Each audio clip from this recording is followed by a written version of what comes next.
Me too. All right. Well, for some reason, I lost you on. I don't know if you can hear me. I Can you hear lost. me? Yes, we can hear you loud and clear. Good, good. It Uh, keeps telling me that I'm on mute, but I'm not on mute.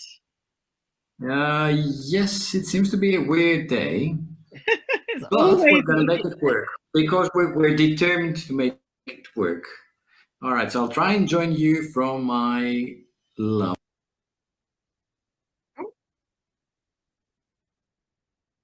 we just love technology. Okay, there we go. Fine, great. All right, so I think I can introduce you. I'd like to welcome everybody to Open Minded You. We just changed the name just to show how we approach education. From survival English, we went to open minded education, which sounds a bit more positive. This is a series of LinkedIn audio events in which distinguished colleagues share their views on thorny teaching issues. Now, this series aims to act as a forum in which people can express their own personal views freely and share them with the international educator community. In today's discussion, we're talking about a favorite topic of mine, creativity. And today we have the honor to host a distinguished teacher and teacher trainer, Olga Madylus. Olga, welcome to Open Minded You. Thank you. I'm so excited to be here. It's just fabulous to do something slightly different and to feel that I'm very connected with so many teachers from all over the place. It's great to see all your faces coming. Um, Olga, all right, everybody talks about creativity. And a few years ago, it seemed to be a very trendy term. Everybody talked about it, and then suddenly everybody stopped talking about it. What exactly do you mean by creativity in this context? Well, I In think, the yeah, full context. there are two points there really. Is that you've kind of mentioned people were talking about it in the past, and I think that where it became quite fashionable to talk about it, it was an extra. It was something that people were talking about. Well, let's have fun. Let's sort of do some drama or something. And to me, that is not exactly what I'm talking about. I'm talking about something a lot more fundamental. And that is that every time we use language, every time we create language, we are being creative. We have an idea, and the language is there, it's a tool that we use to express our feelings, our ideas, our opinions, everything. And that is where we're being creative. We are using language. When we very first start learning a language, it's a process of just repetition.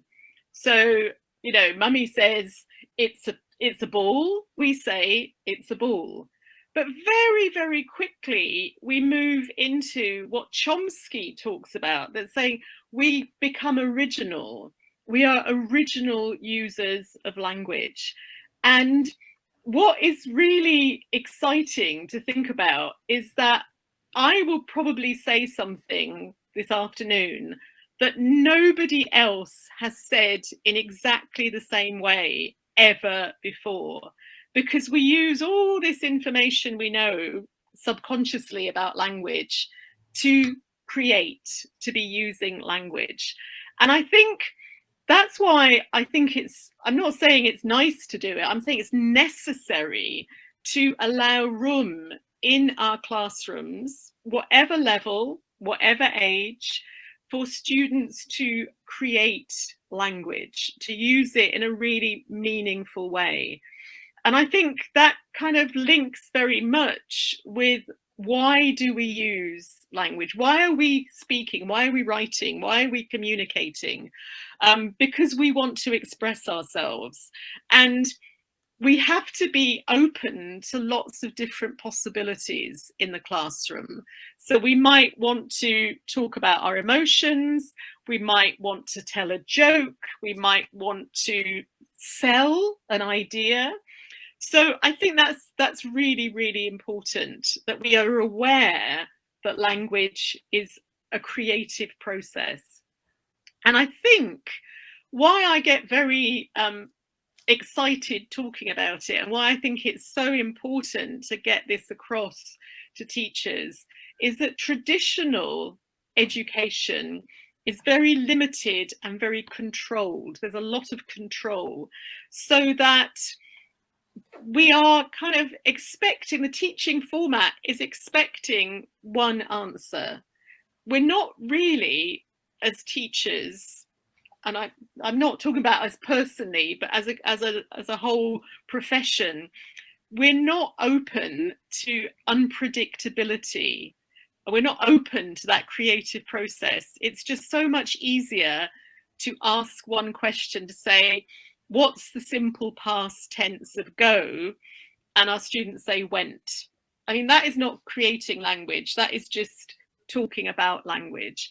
But we get stuck. I think a lot of us around the world are stuck. But once we can see that language is a constantly creative process, I think we can free ourselves to some extent. So that sounds a bit highfalutin and a bit philosophical, but I will get more practical as we go on, I hope. Well, I think you've already partly answered my next question. Lots of people wonder, how does a focus on creativity improve language learning? Well, I think we need to allow our students to use language, to really use, and let's think about a typical lesson. Say it's a B1 lesson. A typical lesson of B1, we will probably introduce 30 new pieces of vocabulary, or relatively new pieces of vocabulary, and the students take that in. We check the meaning, it's in there, it goes in the box, the brain box, and most of it is never used again, because we don't allow a forum for students to actually use language. Can I give you a really simple example? No, yes, I teach all ages. I know you teach the little ones too. I love doing this activity with very young children, say 6, 7 years old, and they've been doing English for, say, a year. And I show them a picture of an ice cream sundae. They can see it's an ice cream, and I say, well, what's your favourite ice cream?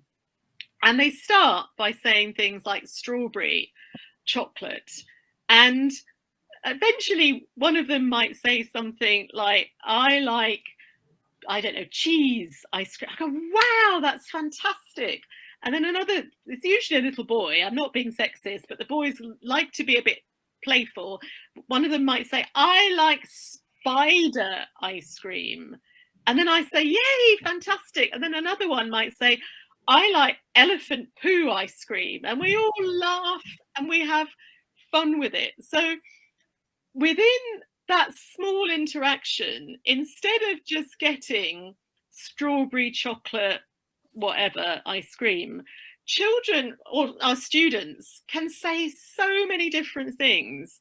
And it's not just saying it, the other children are listening, the other children are understanding, and and maybe nobody has ever talked about elephant poo ice cream, and Chomsky would be dancing, saying that is completely original. And I think what we need to understand when we're teaching language, and we're learning language as well, is that the more elaborate our thinking, the more language we need. So if we are trying to be creative with our ideas, we will need more vocabulary. We might need more complex grammar. So as a teacher, I want my students to be using the language. I want them to be experimenting. I want them to be putting all these lovely ideas of theirs together and trying to express them in English. And, they might make mistakes. They might say things that are very unlikely, but it's a learning process. Otherwise, we get stuck with very, very limited language production. And that is, to me, really sad. And it's also dangerous, because how many years do our students study? How many lessons do they do? They really need, I believe, to have as much opportunity to use the language, to present the language, and also to process it. So you've got a class of, say, 20 students. Somebody uses language creatively. The others are all having to try and understand. Do they laugh? Do they cry? Do they question? So that to me is very, very important. And that's where you've also got critical thinking coming into play as well, real communication. So all these skills will come into play when there's more creativity. As far as I know, critical thinking and creative thinking overlap at some point. Some of the subjects overlap.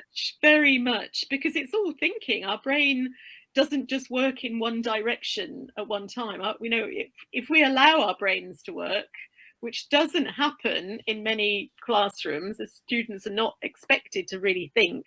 But if we allow our brains to work, they're working in so many different ways simultaneously. And I think it's not possible to separate those out, creativity and critical thinking. That's my theory anyway. Well, obviously, creativity is a very important part of learning. It makes it enjoyable.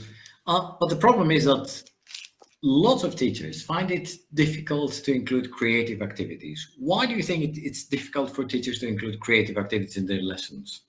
I think there are probably three reasons. The first one, I think, is what we mentioned before, actually, is that it's not fashionable at the moment. Like you said earlier, that, you know, in the past, maybe, I don't know, 10, 12 years ago, everybody was talking about creativity and it was the buzzword.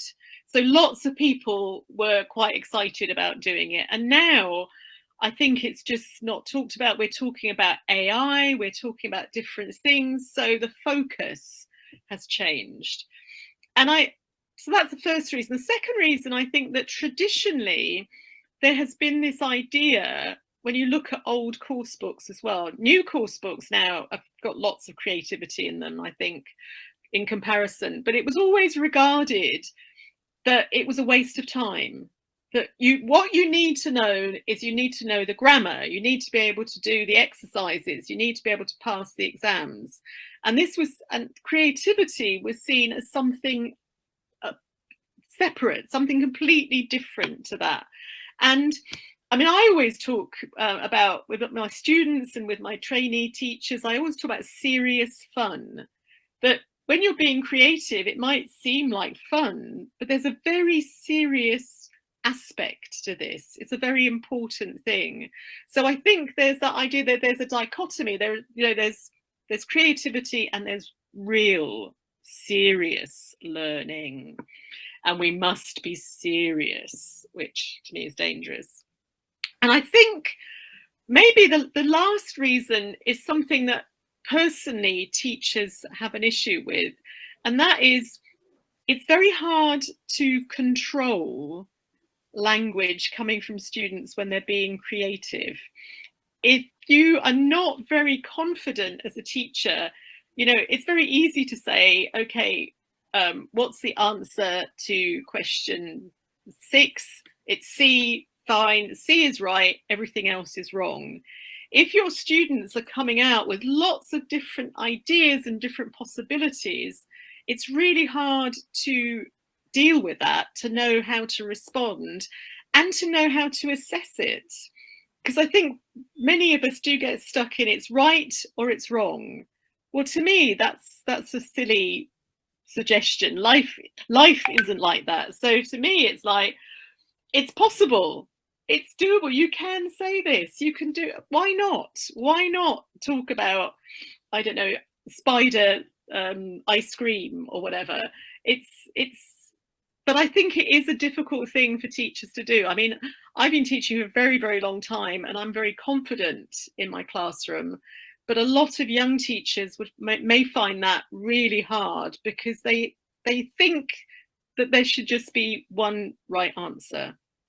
And as I said, I don't think so. I think it's worth mentioning that I've heard examiners who can actually tell when the candidates can actually use the language in a more creative way rather than the mechanistic answers, which don't really show evidence of discourse management or evidence of using the language appropriately, responding in an appropriate way. Yes, I agree with you. But sometimes it's difficult for teachers to take risks because they fear the reaction of the students, the parents, the director of studies. Absolutely. I mean, this is the problem, isn't it? There's so many stakeholders. And if, I mean, I could, and I'm sure you could easily talk to a director of studies or a parent and explain why, you know, the children or the students, whatever age, are saying what they're saying and doing what they're doing. But when you're a young teacher, you feel that you have to jump through certain hoops and you have to do certain things. But I really like what you just said about exams, because I think, just like you did, I think there's a huge difference between students prepare. I'm just thinking how I'm going to say this. In exam preparation classes, there is very often that idea that we don't have time for silliness, we don't have time for fun. But creativity will get you higher grades, because, as you say, students have to use the language and use it effectively, and only by practicing it effectively can they do that. And the other really important thing is, and I work as an examiner, that's one of the things I do these days, is that I need to be impressed. So, for example, sorry, I'm choking here. A B2 speaking question might be something like, tell me what you like to do at the weekend. Now, what's going to get a good grade from the examiner? If the students say, I like sleeping, or I really enjoy studying about astrophysics because I want to be an astronaut when I leave school, or I really like dancing and I dance to lots of different types of music, blah, blah, blah, whatever. If you are going to be impressive in an exam, and I'm talking about writing and speaking at the moment, you are going to use language with flair. You're going to showcase, I like that expression, showcase, show the examiner that you know stuff, show the examiner that you can play with language. And on the other hand, with the comprehension, with the reading, with the listening, you have to be sensitive to how other people use language. Is the person joking? Is the person, you know, really upset? How are they using the language creatively? And I think that really, we don't think about that enough with exams. And I talk a lot about this on the webinars that I do, that you can find on YouTube, by the way. If you put my name into YouTube, there's a lot of my webinars talking about exam preparation. And I talk a lot about this, that you have to play with that language. That poor examiner, I'm sure some of you guys have been examiners, and you just listen to students just not giving very much, just giving the most boring answers, and they're not going to get the grades. So definitely being creative does lead to better exam results. I am totally sure of this. And there's a few people I can see that have joined in that I know, like Sarah, would agree with me too. All right, and now let's go to the practical part, because I'm saying that I think that everybody's dying to listen to some simple activities that they can add to their lessons. Can you suggest some simple activities? Oh my! Creativity into the lesson. Do you have a few hours? Okay, yeah. Just lots. One very basic thing is just to ask open questions, not just to ask very closed questions. Particularly if you've done a comprehension, you come to the end of the reading, it's just say to students, why do you think, that's a really good question, why do you think Peter wanted to climb the mountain? Why do you think Jane was unable to win the race or whatever? You know, the type of text we have in course books. Ask students what they think. And this will allow them to start imagining and to start, you know, thinking, well, what different possibilities? And there is no wrong answer. And you go, wow, that's a really interesting idea. Does anybody have anything different? So that's a really good thing. Very simple thing to get students being creative. We always have pictures in course books, and we can find lots of pictures. And I like using art for this as well, very nice classical pictures. And you show a picture and you say, what can you see in the picture? And they tell you. And then I ask the students to work in pairs and think about, be ready to tell me, what do they think happened before this picture? What do they think is going to happen after? So it might be a picture of somebody, I don't know, crying, a woman crying, and a man is riding off on a horse. So what happened before? What's going to happen next? Another possibility with that is, and this is a lovely teacher in Austria showed me this, Hedron. She gets her students to cut pictures out of magazines or newspapers and to add speech bubbles. And so they know the people, they know the politicians, they know the famous actors, and they add speech bubbles. And it's just a fun thing to imagine what these people are saying, what these people are thinking. Drama, role play. What a great way to practice the language in the unit. You've read about people doing things, climbing mountains, discovering cures for cancers. You've done all this, right? Get them into groups, get them to create, you know, a sketch, a scene with these people, and they can use that language, practice the language they've learned, but bring it to life, bring more ideas in, make it dramatic, make it meaningful. Another really nice idea for lower levels, particularly, because teachers very often complain and say that when students are writing, their writing is very dull and, you know, they're not using the words they know. If you are A1, A2, even B1 level, it's very hard to write creatively because you're worrying about the grammar, you're worrying about the punctuation. So what I do is I give the students a gapped story. So I write a little story, again, maybe based on a previous unit, and I leave out all the juicy words. I leave out adjectives, I leave out adverbs, etc., particularly those kind of words, because that's where you can be very creative. And they have the frame, and they work together in pairs or threes to think of the funniest, the craziest, the most dramatic words to put into the gaps. And then we have so many different stories, so many different versions, and they like reading them. And in this way, when they do the gap story, they can see the power of words. They can see that, you know, just saying there was a nice girl who lived in a small town is not very exciting for anybody. But when it was, there was a crazy girl who lived in a magical town, woo, now the story's getting interesting. And it's a very pleasurable thing for students to notice that they are using language creatively and that they have that capacity. And that, I think, is really, really important. And even a nice little warmer that I do, and I do this with children and with adults, to get them using as much language in a fun way.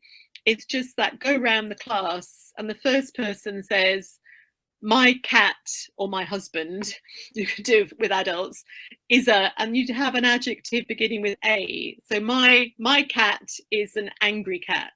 The next person says, my cat is a big cat. Then my cat is a charismatic cat. So you have to really bring to life the vocabulary you know. And it doesn't matter if it's slightly crazy, like, why would your cat be charismatic? Well, actually, charismatic is a good word for cats, but could be dangerous, could be enigmatic. But students are having fun with this language, and we are bringing that to the fore. And I say that students they get a real kick out of that. My cat is an angry cat. I do with A2, I do it with children, I do it with business English students, and they really enjoy the fact that they can say different things, and that at the end we've had so much variety in the language produced, and that's how we use language. That's why I say we use it all the time in this way. Well, all right. I mean, people might say, yes, I understand you can use it in storytelling, you can use it when it comes to enriching vocabulary, or but what about grammar? Well, I mean, that's what people would say, definitely, because everything goes back to grammar, although everything is grammar. That's one argument I would say. So if you were to do a gap story writing, it'd be grammar.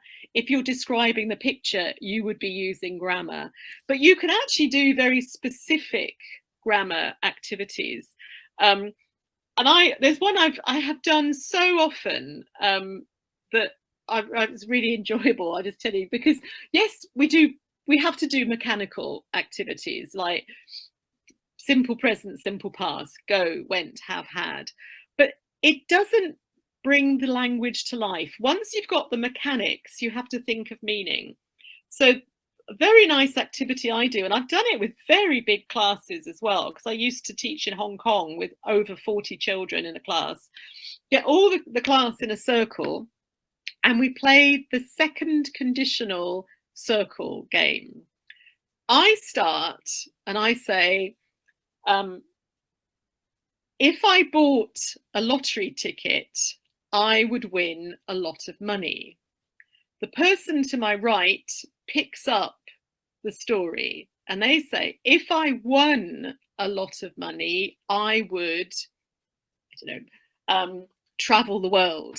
The next person, if I traveled the world, and they have to follow the story. And the story very often gets completely crazy, but they're having to reproduce that grammar chunk. So they go, if I, simple past tense, then would, plus the infinitive. And what happens when they're doing this is I find them correcting each other.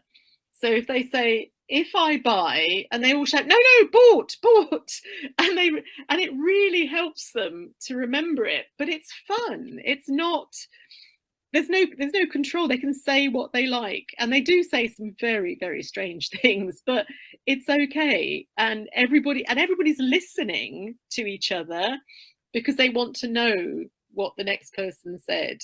I mean, I have quite a few fun grammar activities. I've also got a blog, and I've got quite a few activities on there. So you can find my blog. It's just olhamadylus.blog.com. I'm the only person on Google with my name, so you will find my blog very, very easily. So definitely, grammar, is crying out for creativity, and there's lots and lots of fun things you can do.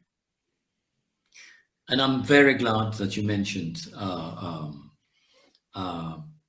peers giving feedback to their peers, which actually shows bonding, and creativity can actually unite the class and motivate learners. Absolutely. I mean, motivation and collaboration are so crucial. And this is, this will happen. And it's also, they will learn to respect each other's different opinions as well. They will listen and you say, look, we don't have to have the same answer.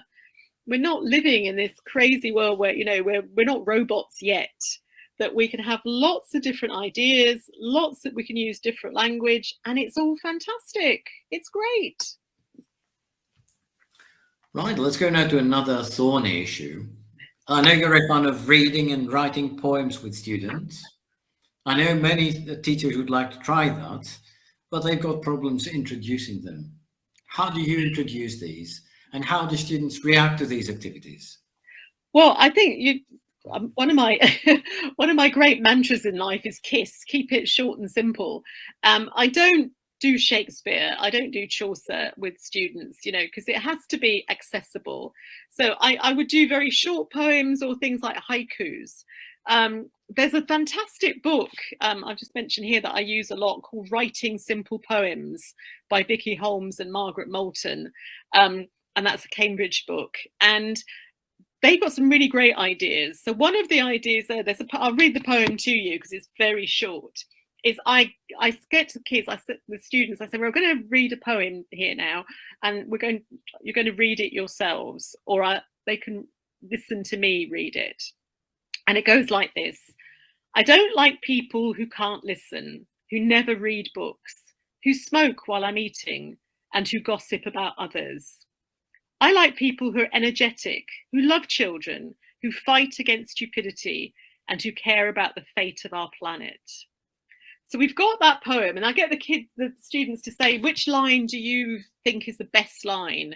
Do you agree? Do you disagree? And then I give them the frame. So they get the stem of it. So they get, I don't like people who can't ... who never ... who ...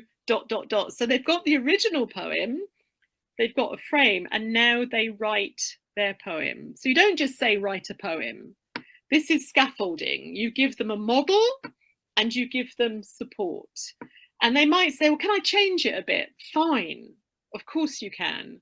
But you give them as much help as possible. But at the end, and also I say you work with your partner, work together, share your ideas, help each other. And at the end, if you've got 20 children, 20 students, I do this with adults as well, you have 10 poems that they can all read and compare and share. And it's not a difficult thing to do. And I mean, haikus, I think you probably know what haikus are. There's the very short Japanese poems that very, very simple, just very descriptive.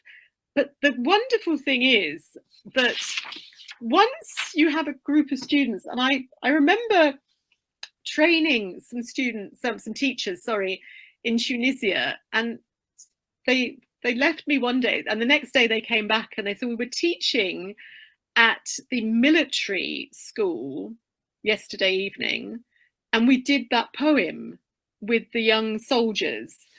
And they said the soldiers loved the activity. They loved expressing themselves, and they found it really amazing that at the end they had written poems in English. I mean, what a boost to your self-esteem when you can actually come to the end of a lesson and say, I wrote a poem. Who writes poems? You know, you're now poets, and that's a wonderful thing. But I do think it's important to be very careful, and not just to say, so here's a poem in English that's very difficult to understand. Now write a poem yourselves. This is, you've got to scaffold, and you've got to make sure that students know exactly what they need to do. So having the model is important, and then having that framework and being there to help them. And if they want to use a dictionary, they can use a dictionary. If they want you to help them, you help them, because we can't just, you know, do things on our own. We're teaching, you know, and teaching means helping students to be successful.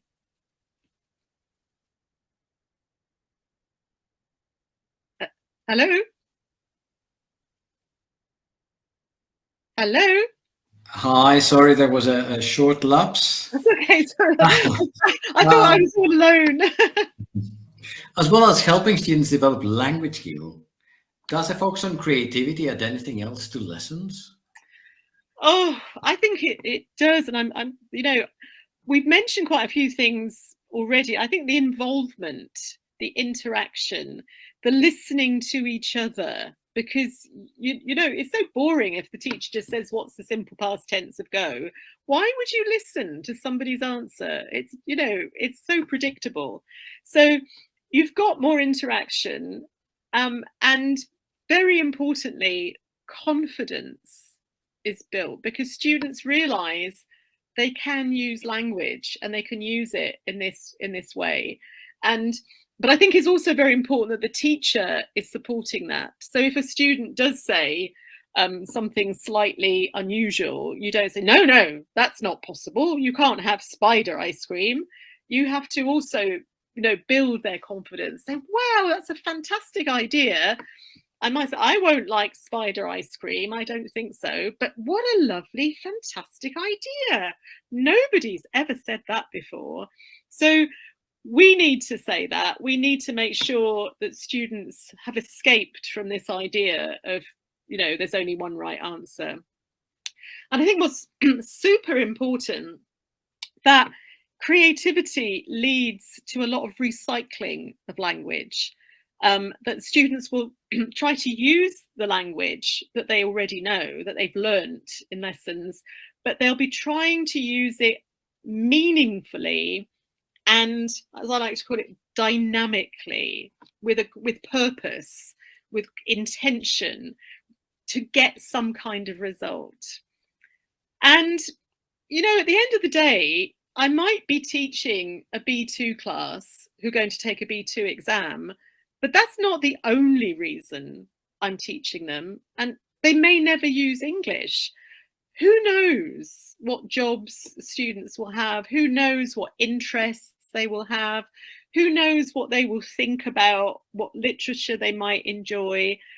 And it's not bound to the English language, but I don't believe that I'm a teacher of English. I'm a teacher of students. I'm a teacher of young people.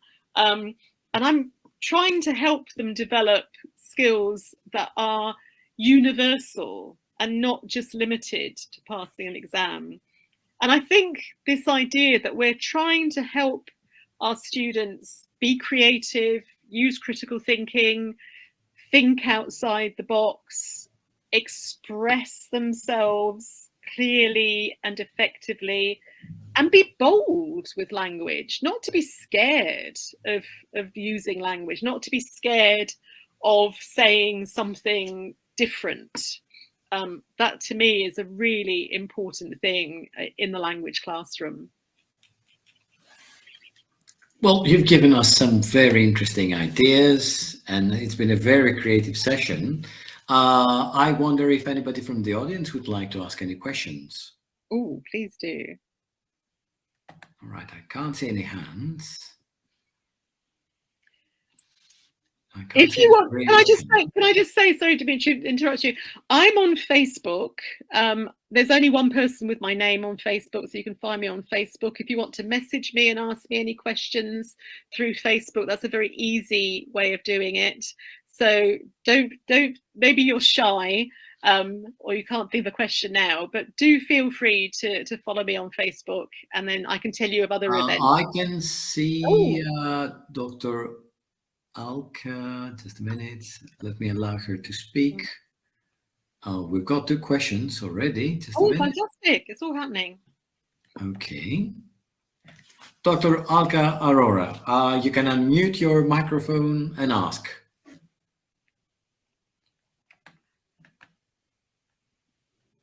Hold on. I've given you the right to speak. So basically what you need to do is just unmute your mic.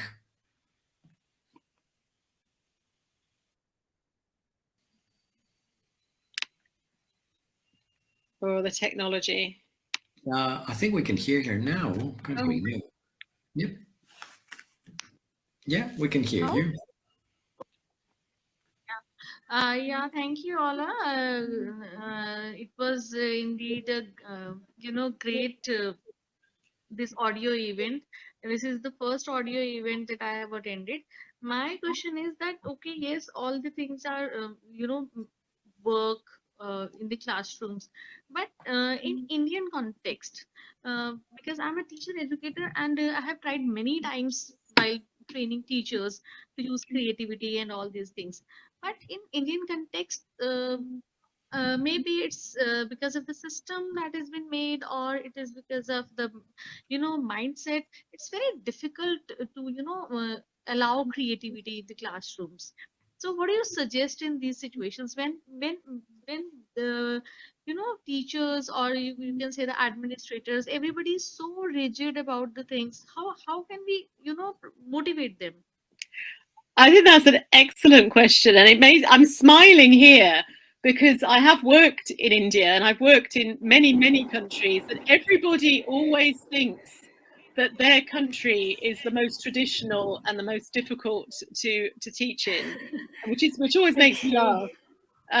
But I would, but it's I think because education is so traditional, and education is like a dinosaur, it moves very slowly, and a lot of the traditions are hard to shift. But I would just, Yeah. as a teacher educator, I would just say, just do one thing differently. Just try to do like one of these activities I've mentioned. Just Yeah. introduce it, and then allow yourself to reflect on the response of the learners. Think about what they have produced. Ask your learners if they enjoyed that activity. Ask your learners if they felt that they were using the language well. So I think it's baby steps. You know what I mean by baby steps? Just don't expect the whole system to change. I've been doing this for over 40 years. I'm still fighting a battle here, and I think Yeah. we all are. But I just say, just do 5 minutes of this activity once a week. Just try it and just see if you can introduce it, because I think the response, Okay. you've got to do it step by step. You really can't just suddenly Yeah. change everything. And also, can I say something very revolutionary and a little bit disruptive? When the door is closed of your Yep. classroom, the head teacher doesn't know everything that goes on.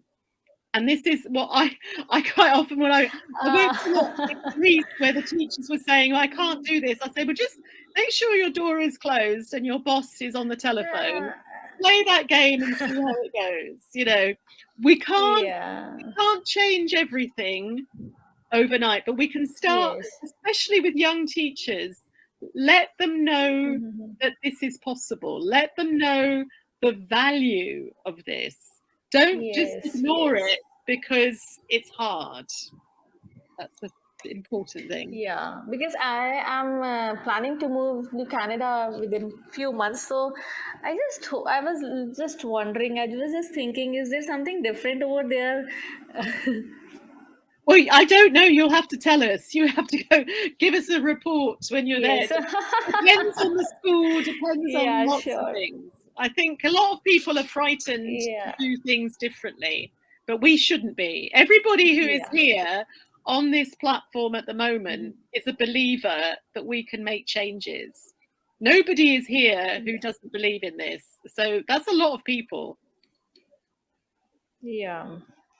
Thank you. Thank you, Ola. You're very Right. welcome. Well, we've got 3 more people who want to ask questions. Let me Fantastic. see. Right. Okay, we've got, I don't know if I'm pronouncing it correctly. That's Hussein. You can unmute your microphone. Sure. Thank you so much. Thank you very much for this LinkedIn meeting. Very interesting and very good ideas about creativity in classroom and how far we can go with creativity in class, and how the students level is being developed when we apply creativity in class. My question is, I am a business English teacher. I'm just asking because you've been talking a lot about like using creativity in a kid's classroom, in elementary classes, and you have talked to us about your experience in Hong Kong about like teaching kids there, a 40 students class, and doing like an activity there. My question is, how can creativity be applied in a business class? How far can we go, for example, using creativity in a teaching business English? Because I find a tough challenge when, for example, when my students asking me to be more creative, to turn the vocabulary, to turn, for example, something like in a text, to turn it more, to make it more creative rather than giving them, for example, the information straightforward, and making them passive, as you said. Okay, so I don't know how can we use this in a business English class. Well, Thank you. luckily for you, I did teach business English as well, and I always talk about students. I say kids, but I mean all students generally. I taught a lot of business English when I was in Hong Kong, and I think that the idea of being creative with language is crucial for business students because, for example, if you're going to have a negotiation, which is a very fundamental aspect of communication for business, you have to be creative. You have to use words, you have to convince people, you have to persuade people. So role plays would be a wonderful thing for getting students to be creative. And I think, you know, I would do things like get them to prepare advertisements to sell things, because business is a lot about marketing and selling. So I would get them to prepare presentations to sell ideas or to sell products, and to do it as creatively as possible. So whatever topic you're doing in your course or your course book, to try and think of ways that they could actually use that language. What situation might they be in the real world where they would have to use the language dynamically? And I do think that business English is a perfect example of where this is needed.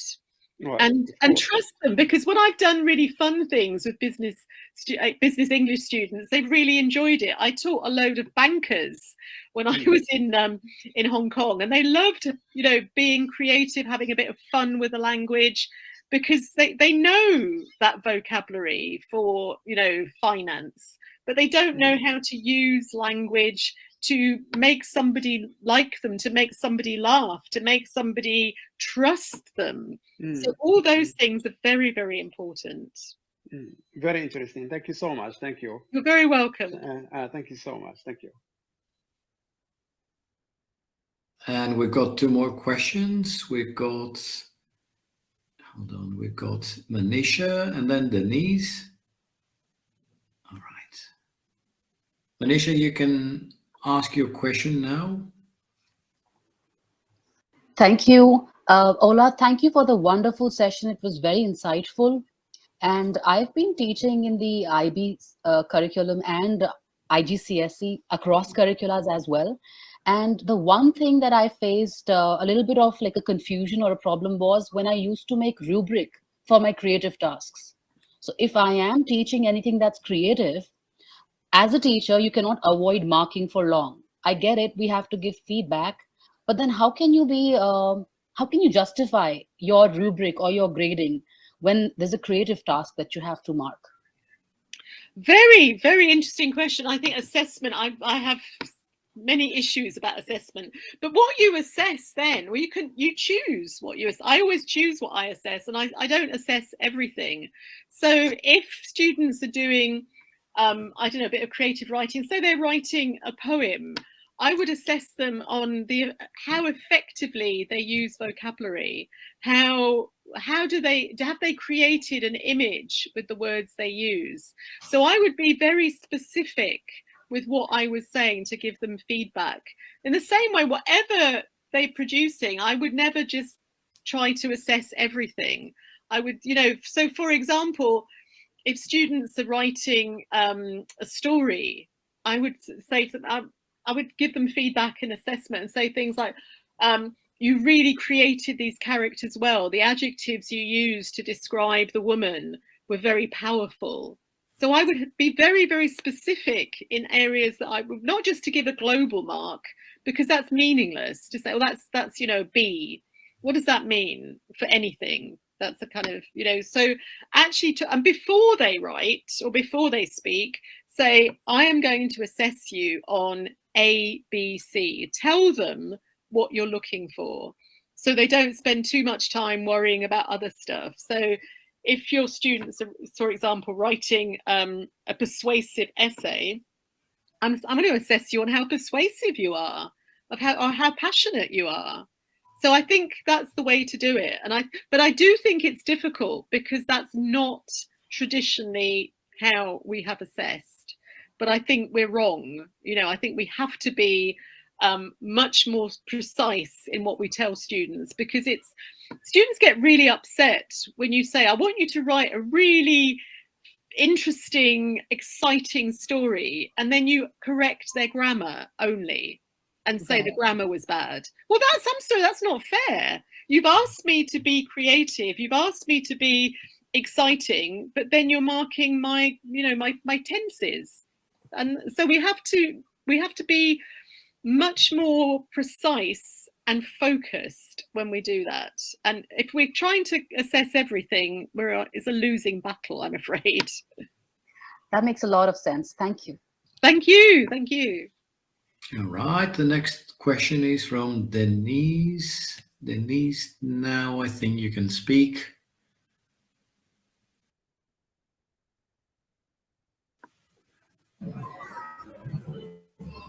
Hello. Hello.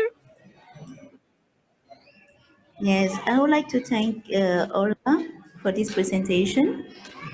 I'm also experienced creativity. I'm like trying to use sketch in my classes, and my main issue is with these young students, young learners from primary school.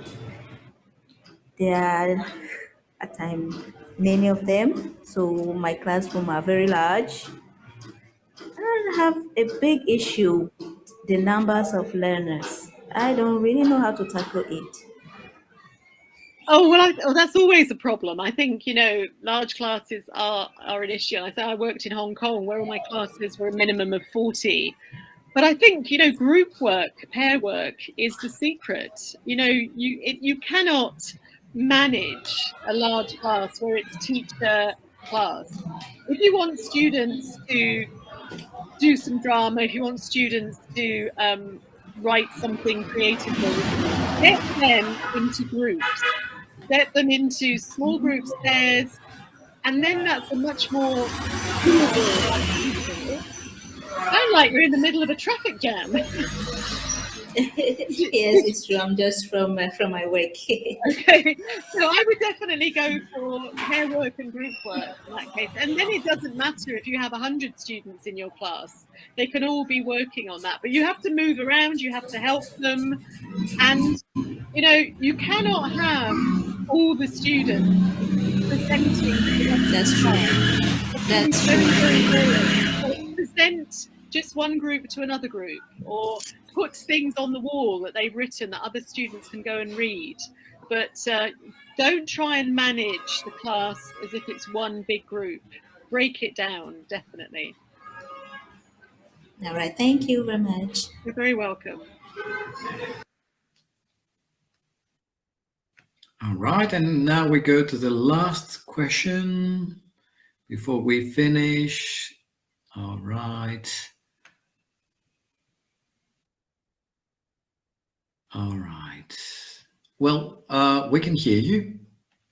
All you need to do is just unmute your microphone. Thank you. Thank you for this presentation and the chance to be updated with everything. Once I went to a school, the manager told me, "Yeah, this is a dying business. English is a dying business with a of with the presence of the AI tools, ChatGPT and everything else. Like ChatGPT is correcting mistakes and essays and in a way that very fast and very precise. So what should be our attitude towards, what is our proactive attitude towards this? Well, I mean, obviously, part of our job is to help students become accurate, and part of that is to help, you know, if they make mistakes and they're always using the wrong tense, we have to help them to use the right tense. But it's, you have to have a balance. We can't, you know, it's not one thing or the other. And that's why, I mean, and it's not a dying profession at all. And I think that, I mean, I'm still in this business after many decades, you know, because it's dynamic. Language is dynamic, people are dynamic, and communication is dynamic. But we have to, as teachers, obviously, I mean, I've been talking about one aspect today, which is creativity, but not to the exclusion of everything else. So a lot of the activities I've mentioned actually help with accuracy. So if you're going to have a gapped essay, the students will not make lots of mistakes. They will end up with a very accurate essay, and that is scaffolding. They haven't written it all, but it's a step-by-step thing. They're going to reach autonomy. They're going to reach the ability to write on their own somewhere on that journey. But the journey has to begin with a lot of support. But, you know, there is still a big focus on, you know, getting the right answer. But within the learning process, within our day-to-day business of teaching children and adults, there has to be room for real communication. There has to be room for real use of language. And I think that's what we have to find, is how we balance that out in our own contexts and within our personal philosophy of what we think we're doing as a job. And as I said earlier, I'm not just teaching kids, adults, to pass exams. I'm helping them to develop communication skills. I'm helping them to develop life skills as well. So I think we need to broaden our horizon away from just, is this grammatically correct or not? Got you. Thank you. Maybe it's an overrated concern that we will be replaced by the AI tools. No, nobody can replace a teacher that likes having fun and that appreciates a bit of light-heartedness and spider ice creams. Nobody can replace that. Yes, yes. Thank you very much. And I would like to thank all for being with us. We really enjoyed the chat we had with you, and thank you very much for all these creative activities that you've shared with us. It's been my pleasure. It's been really lovely. It's been a very different type of platform for me, but I've really enjoyed it. It's been great. It's part of the creativity project. Exactly. You are very creative. Well, thank you once again. Thank everybody who attended. Our next meeting is going to be with Ani Altamirano. So I'll share it on the social media very soon. Thank you very much. And I would like to thank Anna Zaharatu for doing the recording. So the recording will be available in a few days. Thank you very much. Enjoy your evening. Bye-bye, everybody. Bye-bye. Bye-bye.